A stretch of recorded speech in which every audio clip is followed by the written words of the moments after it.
Born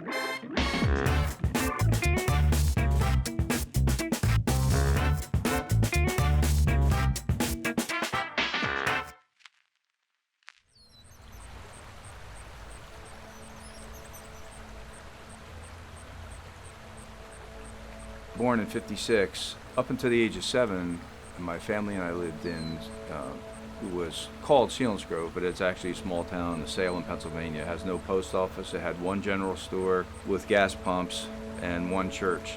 My grandparents lived next door, and it was kind of, if I would say, Walton's Mountain type of thing. Then at the age of 7, which would have been 1963, my dad, for various reasons, took us to the inner city of Paterson, New Jersey, a racially torn place. It was East 18th Street, which was one of the worst streets in Paterson. We lived in 2 houses directly across from Lafayette Bar, where Lafayette Avenue came down and intersected with East 18th Street. And it was at that place where 5 people were killed. There was a movie made about it, as some of you would recognize, with Denzel Washington playing the part of Rubin Hurricane Carter, who was accused of the murder at that time, wrongfully, after he did many years in prison. That happened when I lived directly across the street. I heard it happen, sleeping in the front room. It rocked my world. Needless to say, coming from the country, where I'm catching snakes and frogs and running with my dog when I get home, and knew my teachers actually brought her an apple every so often. That's actually a true thing. To a life where there's a lot of hatred, fear. It wasn't just racial, it was just generally hatred all around. So we walked to school in fear, we lived in fear. Even at night, shots would ring out, people screaming. It was a commonplace in Paterson. So coming from a country kid to that was devastating. And then my life evolved through that. I was looking for a wife. I knew that it was time. And a friend of mine told me one evening, you're more in love with being loved than you are with Christ. I went behind a building and prayed, asked God to forgive me, and was filled with a newness of singlehood. The first thing I decided to do with this newfound freedom was to go back to the college that I had attended and just say hi to everyone. Next thing I knew, this cute little Italian girl sat in front of me and was laughing and kept bumping into my legs, and I couldn't take my eyes off her. I tried because God just set me free, so I don't want to go back into this. But I couldn't. I couldn't take my eyes off her. After the game was over, a mutual friend introduced us and went away, which was awesome. And I looked at her clear, and I just was blown away by her beauty and the sweetness, and that she was strong in the Lord. And I heard the voice say, "This is for you." 5 months later, we were married. And now it's going on 41 years. I'm still in love. She was one of the best things that ever happened to me. And out of that came 2 sons that I am greatly pleased with. And they also found 2 amazing women and have given us 5 grandchildren. Still playing with cars, still playing with snakes and spiders. I'm pretty much similar to how I was back in the day. So those who knew me from high school, I'm pretty much the same guy. I still stand up to bullies.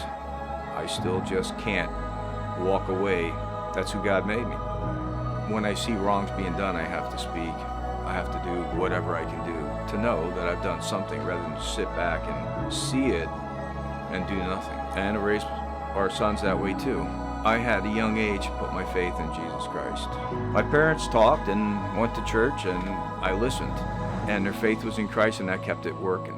Together, and I saw that it was real, so why am I going to go somewhere else? Saying all that, I just want to encourage people to really look, to really listen. Years ago, when I was doing construction, one gentleman, he's always asking questions about the Bible, and one morning I asked him, if you knew the truth, if you really knew the truth and there was no confusion, would you serve Jesus? He said, after some pause, yes, I would. So I said, go home and ask him, not in an arrogant way, just ask him humility, prove yourself. Well, He got his answer. It's what it took for him to know.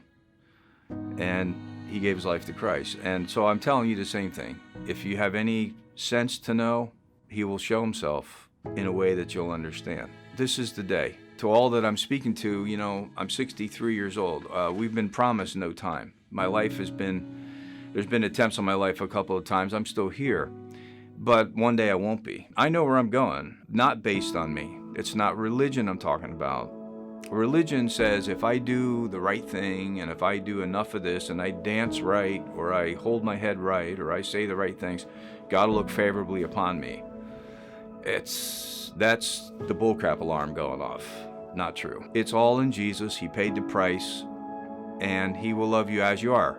Well, you don't know what I did. I heard that one a lot. You don't know what I've done. It doesn't matter what you've done. Now, am I saying you're okay and whatever you do, come on in and just keep doing it? No, that's not how it works either.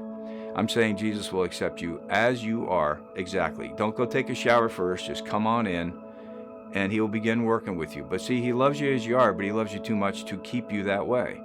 So there's a change that he's going to start bringing about your life. And will there be sacrifices? Yeah.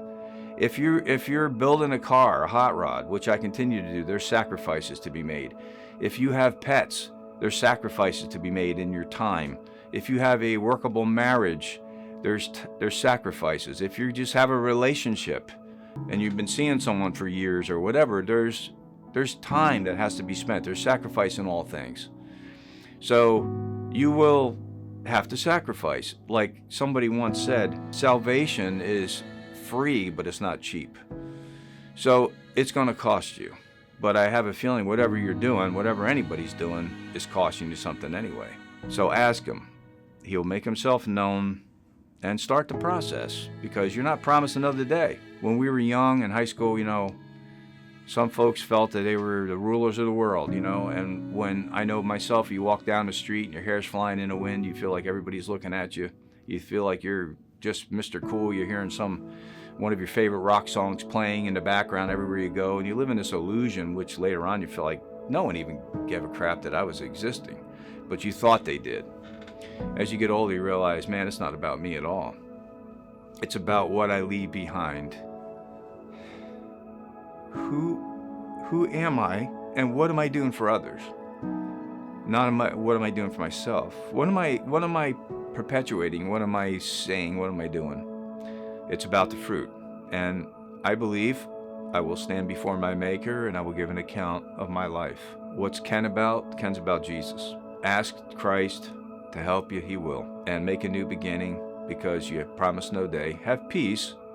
Then at that point, whatever happens, you're ready. And then live your life and just take a day at a time. That's where I stand. That's where I've stood for all the time you've known me. And that's where I'm going to stand when I leave this life. Thank you very much.